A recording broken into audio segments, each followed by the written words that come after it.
All singing voices have different zones, and it is the job of the professional opera singer to make the transition from one zone to the other seamless, so that we keep the same color of voice from bottom to top. Let me demonstrate.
No sé si me explico.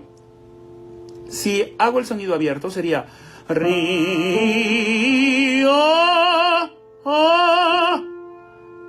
Y si lo hago todavía más abierto, eso es abierto medio cubierto. Entonces si lo hago más abierto sería río. Eso es con laringe, ¿ok? Y todo apoyado acá. Entonces, lo que quiero buscar es precisamente ese espacio que les digo, generando el espacio interno y pensando la voz que se va a ir hacia el frente. Ri. Ahí donde estoy haciendo la I, ahí es donde quiero seguir colocando la O. Ri, ri, o. Con ese espacio interno. Ahí es donde está el giro. No sé si está claro para todos ustedes, pero es así.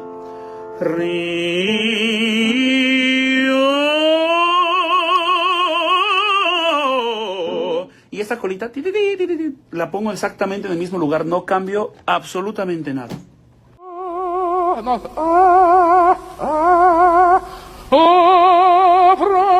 Without pushing, it's just question of proviamo. Let's try together.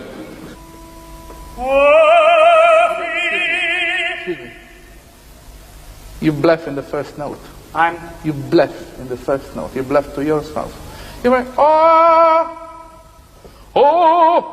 must be like that.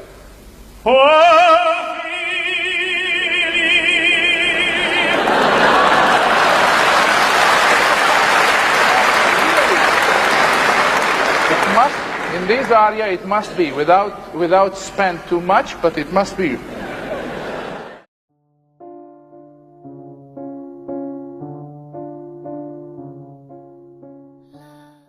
Profesor, el pasaje de la voz, ¿qué vendría siendo? El pasaje de la voz es la transición entre dos registros. El registro, bueno, si de abajo hacia arriba, el registro de pecho y el de cabeza, o al revés, digamos. Y en el caso de, por ejemplo, cómo se puede afrontar, ¿es lo mismo para un tenor que para una soprano?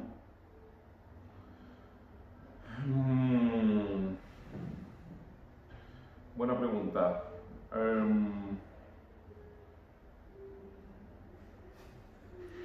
Necesito pensarlo más.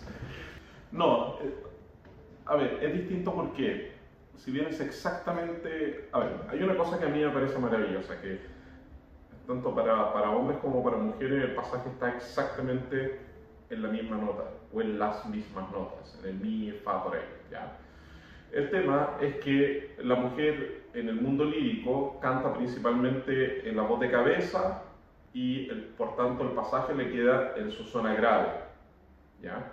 Mientras que en el caso de las voces masculinas, específicamente para el barítono, para el tenor, los hombres cantamos principalmente en la voz de pecho y por tanto el pasaje nos queda en la zona aguda, ¿ya?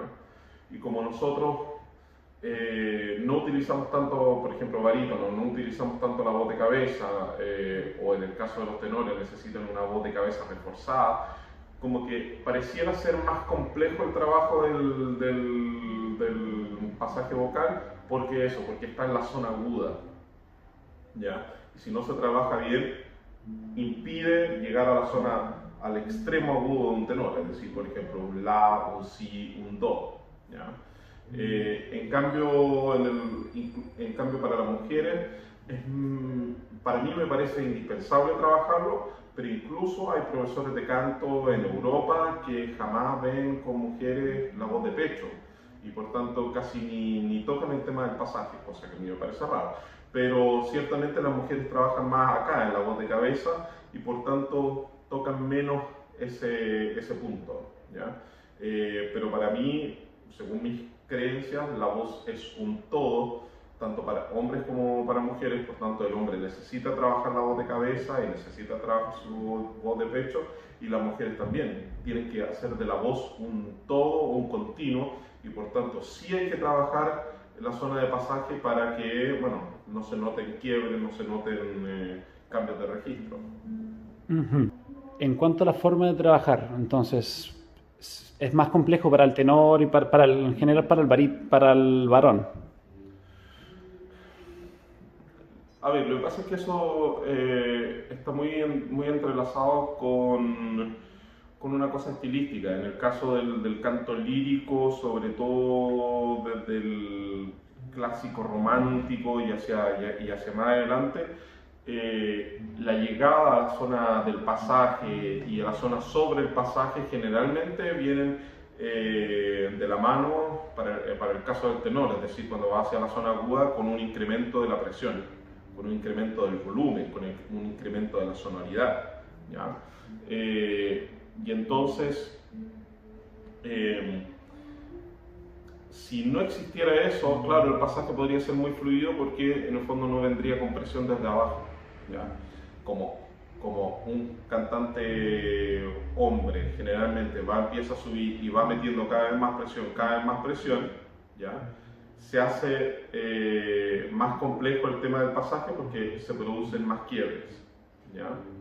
Si tuviéramos la costumbre barroca de ir, o del canto gregoriano, por ejemplo, de ir muy ligero arriba, no se generaría ese problema, ¿ya? ¿Por qué? Porque la presión que se le imprime a la voz es muchísimo menor. Y entonces, claro, hay que realizar un juego ahí, que hay algunos tenores que lo desarrollan de forma muy intuitiva y pasan muy intuitivamente, pero hay otros que les cuesta más, que lo tienen desarrollado menos intuitivamente, que es llegando a esa zona no imprimir más presión, sino que empezar a bajar la presión para activar la voz de cabeza, pero generando mecanismos de contrapeso, por ejemplo la cobertura, o darle más brillo a la voz, concentraciones, generando otros métodos para que no dé la sensación de que estamos bajando la presión, pero sí podamos pasar homogéneamente y sin una baja sonora perceptible hacia la zona aguda. ¿En cuánto tiempo que se pueda demorar un cantante, ya sea varón o mujer? Más o menos, ¿se demora en el mismo tiempo en resolver el pasaje o depende de cada individuo? Sí, depende de cada persona, depende del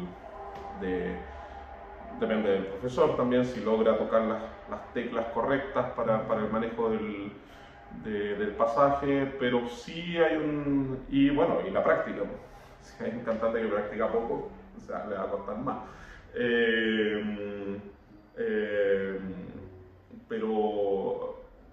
Pero sí, hay gente que lo tiene de forma muy intuitiva, sobre todo hay tenores que lo tienen de forma muy intuitiva y nunca se dan cuenta que están haciendo una transición, pero pasan con muchísima naturalidad.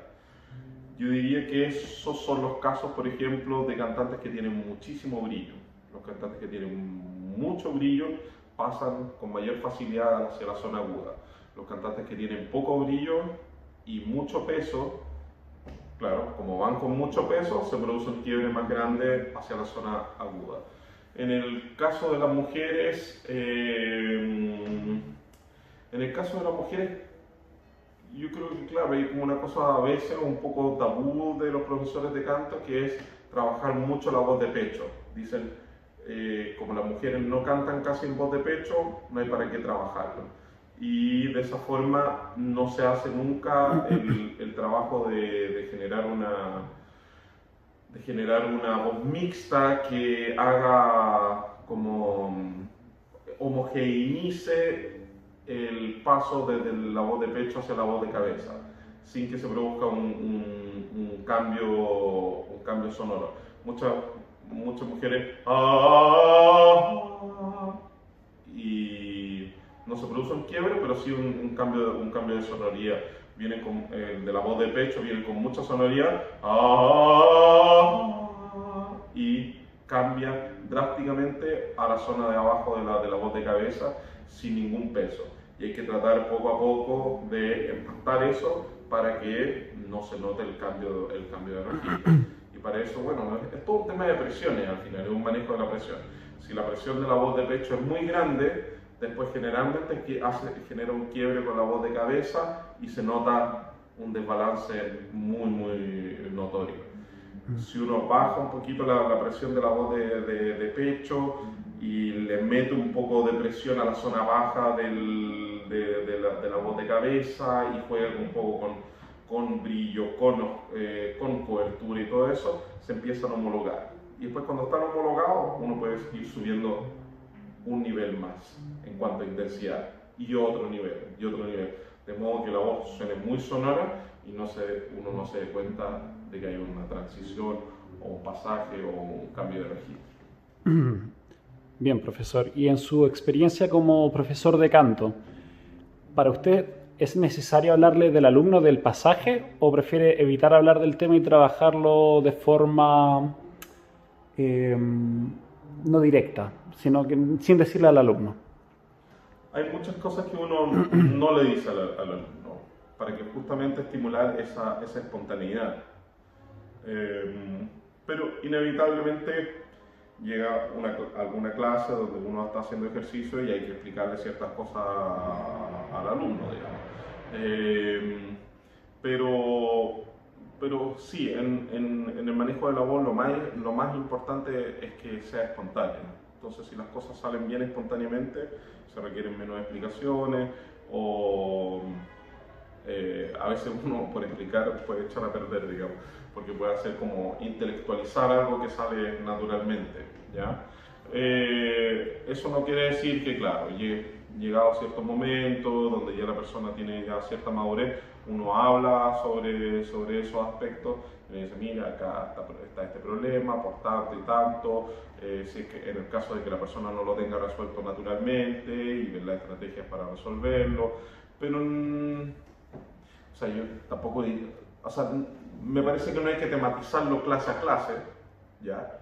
Pero tampoco es que uno no vaya nunca a hablarle, mencionarle a la otra persona el concepto de pasaje, no, ni lo uno ni lo otro, diría yo. Ya. Muy bien, profesor. Eso sería todo. Muchas gracias.